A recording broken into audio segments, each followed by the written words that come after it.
Time flies. It's 25 years since I was last in Derby, 50 years since I was last in Derbyshire. Thought you might like to see what's changed and what's not. Well, this hasn't changed. We used to picnic here when I was 10. That's Thorpe Cloud and Dovedale behind it. It's a cold November day and it's still lovely. This is also lovely, but it has changed. This is from closer to Derby, looking east out over the coalfield. I was expecting to see pitheads, but the mines are closed, and amazingly, there aren't any.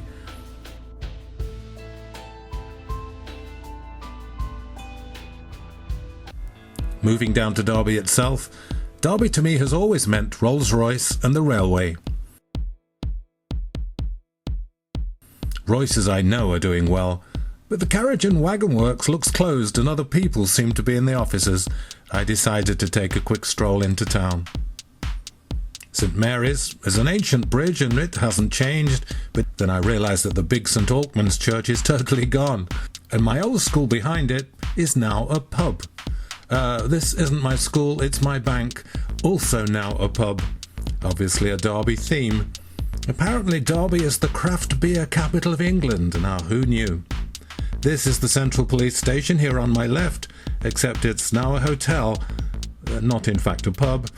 The council house looks the same on the outside, but it's totally different inside, though it's not a pub, I asked, and you can still see it from the old marketplace.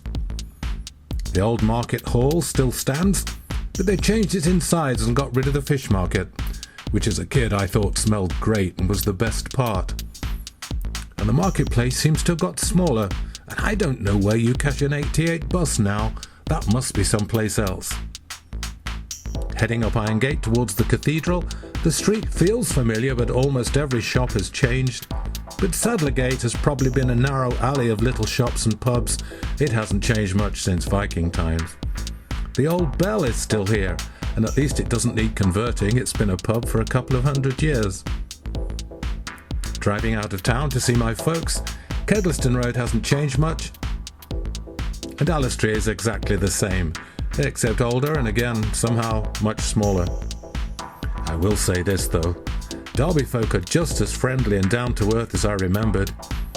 Coming home after 25 years, they made me feel as if I'd just popped out to the shops. So although I live 5,000 miles away in Seattle, I feel entitled to say I'm a Derby lad. Derbyshire born, Derbyshire bred, strong in the arm, weak in the head.